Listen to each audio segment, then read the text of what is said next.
pada bab yang pertama ini. Pada bagian keduanya kita akan mempelajari tentang sikap mandiri Nabi Muhammad. Ya. Jadi setelah kamu mempelajari sikap percaya diri, lalu pada bagian kedua ini kita mempelajari sikap mandiri. Mandiri itu adalah melakukan sesuatu sendiri. Lawannya manja, tidak mandiri. Melakukan sesuatu harus minta bantuan orang lain. Itu namanya berusaha sekuat tenaga agar bisa melakukan sesuatu sendiri. Itu namanya orang yang mandiri.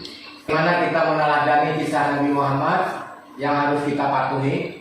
Jadi Nabi Muhammad itu ada saat beliau dalam kandungan ayahnya meninggal. Kemudian setelah beliau lahir pada usia 6 tahun, ibu kandung beliau meninggal juga. Jadi pada usia 6 tahun Nabi Muhammad SAW itu adalah anak yatim piatu. Nah, siapa yang tahu nama ayah Nabi Muhammad? Abdullah. Nama ibunya Aminah. Ya. Nah, Nabi Muhammad ini adalah ketika itu sebagai seorang anak yang tumbuh dengan kemandirian, ya, harus bisa melakukan sesuatu sendiri. Bayangkan kalau kamu apa-apa pada saat ini selalu bergantung kepada emak ataupun bapak, itu pelan-pelan kamu hilangkan segala sesuatu ketergantungan. Misalnya ngambil baju, memakai pakaian, itu usahakan sendiri, belajar. Itu namanya anak yang mandiri.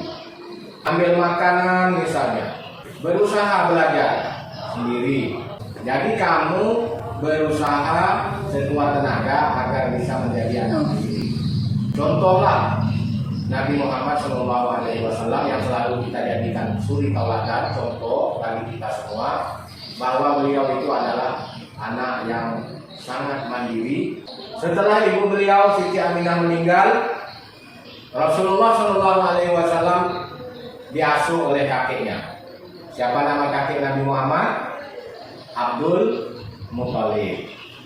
Kemudian selama 2 tahun beliau tinggal dengan kakeknya Abdul Muthalib. Ketika beliau usia 8 tahun, kakek beliau Abdul Muthalib juga meninggal. Lalu beliau diasuh diam dengan paman beliau yang bernama, siapa tahu? Abu Thalib. Nah, ketika diasuh oleh pamannya Abu Thalib ini, ikut berdagang. Jadi dari kecil sampai remaja, Rasulullah SAW itu adalah orang yang sangat mandiri, dan itu yang harus kita teladani, kita contoh. Karena beliau adalah contoh bagi semua umat. Oleh sebab itu kita harus bisa meneladaninya, terutama bagi kita yang memiliki ayah dan ibu yang dari kecil, ya. Ini adalah anugerah Allah Subhanahu wa taala kepada kita semua. Tetapi bagi anak-anak yang tidak memiliki ayah ataupun tidak memiliki ibu dari kecil, jangan bersedih, karena Nabi Muhammad SAW orang yang disayangi oleh Allah Subhanahu wa taala, juga tidak memiliki ayah dari kecil dan tidak memiliki ibu pada usia 6 tahun. Nah, ini adalah contoh bagi kita semua, ya.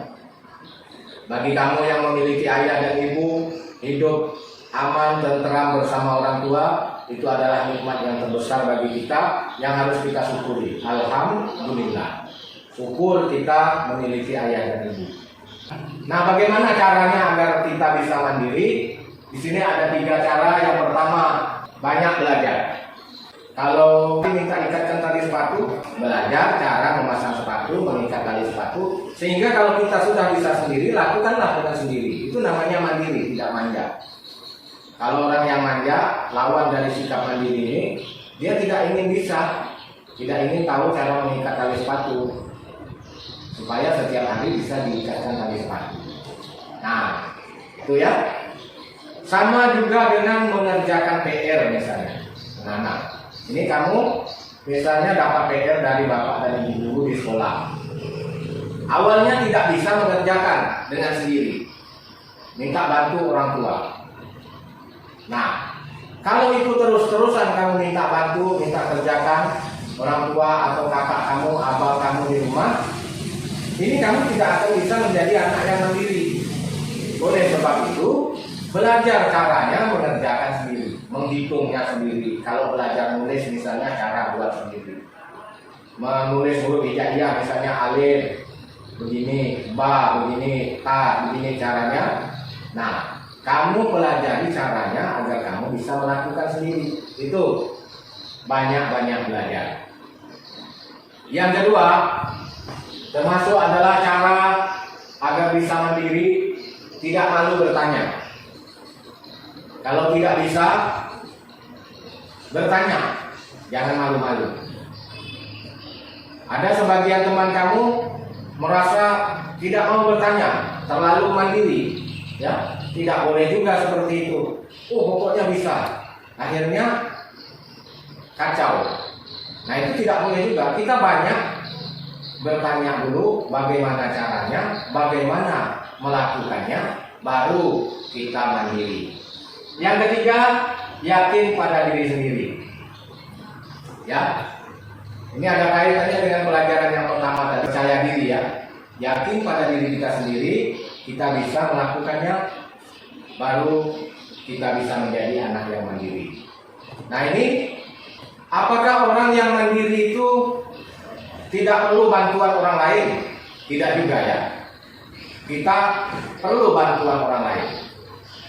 Sebagai seorang manusia, kita saling memerlukan. Kita tidak bisa hidup sendiri. Jangan diartikan bahwa mandiri itu hidup semuanya kita lakukan sendiri, tidak bisa juga. Di dalam masalah kehidupan kita tetap saling bergantung kepada orang lain.